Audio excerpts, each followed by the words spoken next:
کہ وہ ہر پہاڑ، ہر میدان، ہر وادی کو بھر دیں گے، پانی کے ذخیرے تک ختم ہو جائیں گے۔ نبی کریم صلی اللہ علیہ وسلم نے ارشاد فرمایا، قیامت کے قریب یاجوج ماجوج نکلیں گے اور زمین میں تیزی سے پھیل جائیں گے، یہاں تک کہ جھیل تبریہ کا سارا پانی پی جائیں گے۔ ناظرین، ایک موقع پر آپ صلی اللہ علیہ وسلم کی آنکھوں میں تشویش ابھری اور آپ صلی اللہ علیہ وسلم نے صحابہ اکرام سے فرمایا، آج یاجوج ماجوج کی دیوار میں سوراخ ہو چکا ہے جتنا کہ یہ، اور آپ نے اپنے انگوٹھے اور شہادت کی انگلی کو دائرے کی صورت میں دکھایا۔ سوچنے کی بات یہ ہے، اگر 1400 سال قبل وہ سوراخ ہو چکا تھا تو وہ آج کتنا بڑا ہو چکا ہوگا۔ کیا آج ہم اس دیوار کے آخری لمحے کے قریب پہنچ چکے ہیں؟ کیا جدید ٹیکنالوجی، سرنگیں، جغرافیائی نقشے اس راز کے قریب جا چکے ہیں؟ کیا وہ عظیم فتنے جو تباہی لے کر آئیں گے بس منظر عام پر آنے والے ہیں؟ ناظرین، جب یاجوج ماجوج نکلیں گے تو دنیا میں ہنگامہ برپا ہو جائے گا۔ حضرت عیسیٰ علیہ السلام زمین پر موجود ہوں گے اور ان کے ساتھ مومن چھپے ہوں گے۔ اللہ کی خاص مدد سے یاجوج ماجوج ہلاک ہوں گے، ایک خاص کیڑے کے ذریعے جو ان کی گردنوں پر حملہ کرے گا۔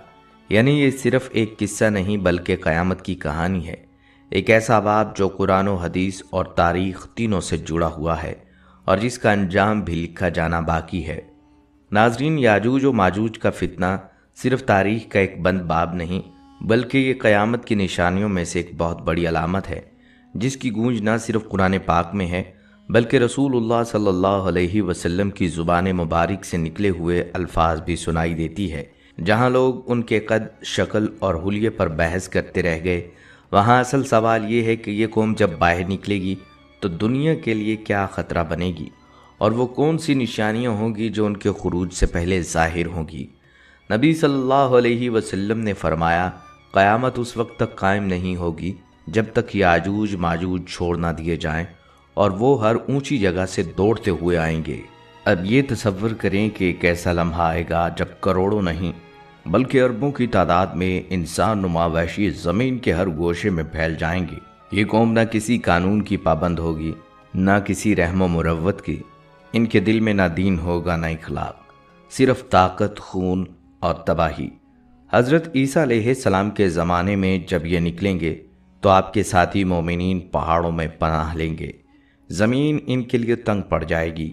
حضرت عیسیٰ علیہ السلام اور اہل ایمان ان کے شر سے بچنے کے لیے طائف کے پہاڑوں میں پناہ لیں گے۔ پھر ایک دن حضرت عیسیٰ علیہ السلام اور ان کے ساتھی اللہ تعالیٰ سے گڑ گڑا کر دعائیں کریں گے، اور اللہ ایک خاص کیڑا نازل فرمائے گا جو یاجوج ماجوج کی گردنوں میں لگ کر انہیں ایک ہی رات میں ختم کر دے گا۔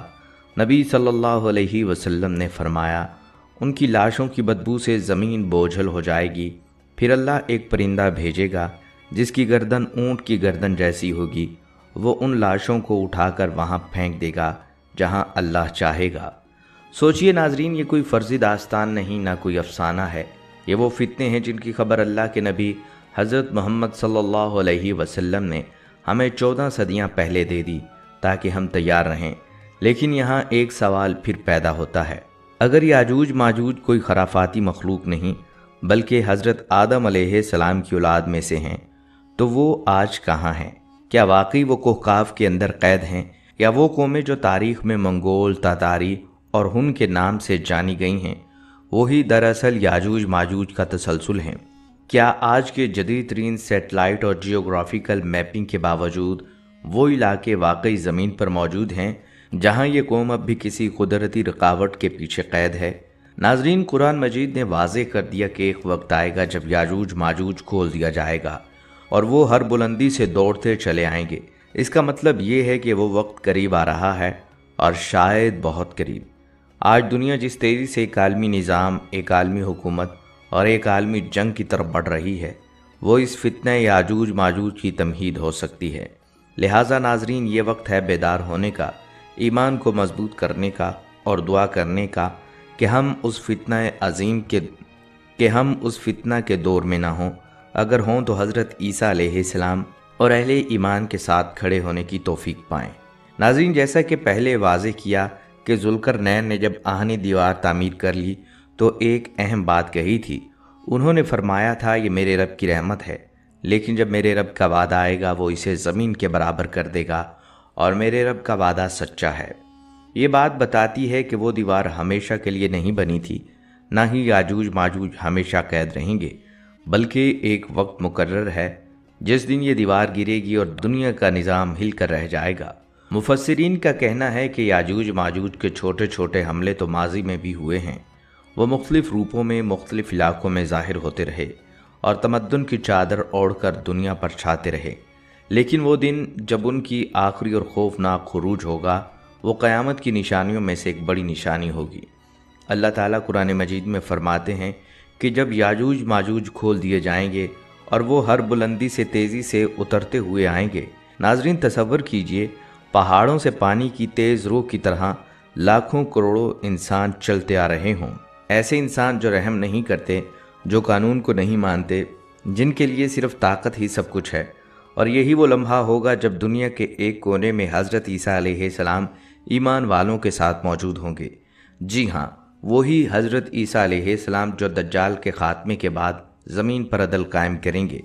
جب یاجوج ماجوج کا فتنہ بڑھے گا، حضرت عیسیٰ علیہ السلام مسلمانوں کو لے کر کوہ طور یا کسی بلند پہاڑی مقام پر پناہ لیں گے۔ یہ وقت اتنا کٹھن ہوگا کہ زمین کے کسی گوشے میں امان نہ ہوگی، نہ جنگ کام آئے گی، نہ ٹیکنالوجی۔ ساری دنیا ان کے ہاتھوں میں کمزور ہو جائے گی۔ یہ کھاتے جائیں گے، پیتے جائیں گے اور برباد کرتے جائیں گے، یہاں تک کہ زمین چیخ اٹھے گی۔ لیکن پھر جب اللہ کے نیک بندے دعا کے لیے ہاتھ اٹھائیں گے تو عرش الہی حرکت میں آ جائے گا۔ اللہ ایک ایسی بیماری بھیجے گا جس سے یہ پوری قوم ایک ہی رات میں ایسے مر جائے گی جیسے جنگل میں گرے ہوئے درخت۔ ان کی لاشوں سے زمین پر تعفن پھیل جائے گا۔ پھر پرندے آئیں گے، انہیں اٹھا کر وہاں پھینک دیں گے جہاں اللہ چاہے گا۔ بارش برسے گی اور زمین کو دھو ڈالے گی، اور پھر زمین پر ایک بار امن اترے گا۔ ایک ایسا وقت جب کوئی کسی سے ظلم نہیں کرے گا۔ حضرت عیسیٰ عدل و انصاف کے ساتھ حکومت کریں گے اور زمین ایک مثالی دنیا بن جائے گی جس کا خواب آج کی دنیا صدیوں سے دیکھتی چلی آ رہی ہے۔ کوئی جنگ نہیں ہوگی، کوئی ظلم نہیں ہوگا، زکوٰۃ دینے والا ہوگا، لینے والا نہیں ملے گا۔ درندے اور انسان ایک ساتھ گھومیں گے، زمین اپنے خزانے اگل دے گی۔ یہ دور کئی سالوں تک قائم رہے گا۔ پھر حضرت عیسیٰ علیہ السلام کا وصال ہوگا، وہ دفن ہوں گے، اور تب رفتہ رفتہ وہ وقت آئے گا جسے قیامت کا آخری دور کہا جاتا ہے۔ ایک دن سورج مغرب سے طلوع ہوگا، زمین پر ایک دھواں چھا جائے گا، پالتو جانور گھبرا جائیں گے اور ایک نرم مہربان ہوا چلے گی جو ہر اس انسان کی روح قبض کر لے گی جس کے دل میں ذرہ برابر بھی ایمان ہوگا۔ اور پھر دنیا میں صرف بدترین لوگ رہ جائیں گے جن پر قیامت اچانک ٹوٹ پڑے گی، اور وقت ایسا ہوگا کہ ماں اپنے بچے کو بھول جائے گی اور لوگ نشے کی حالت میں نہیں لیکن مدہوش ہوں گے۔ ناظرین، اس سارے واقعے سے ہمیں کیا سیکھنا چاہیے؟ یہ سب محض ایک تاریخی قصہ نہیں، یہ وہ آئینہ ہے جو ہمیں آنے والے کل کی ایک جھلک دکھلاتا ہے۔ ہمیں یاد رکھنا ہوگا کہ ظلم کے انجام بہت بھیانک ہوتے ہیں۔ طاقت کا اصل مصرف انسانیت کی بھلائی ہے، اور دنیا کا سب سے بڑا فتنہ بھی اللہ کے ایک اشارے پر ختم ہو جاتا ہے۔ اگر ذوالقرنین جیسا عادل بادشاہ بننا ہے، اگر حضرت عیسیٰ علیہ السلام جیسے کردار کا حصہ بننا ہے، تو ہمیں آج سے اپنے دل، اپنی نیت اور اپنی زندگی کو سچا، صاف اور اللہ کے حکم کے مطابق بنانا ہوگا۔ اللہ پاک سے دعا ہے، اللہ پاک ہمیں یاجوج ماجوج کے فتنے سے بچا لے۔ آمین یا رب العالمین۔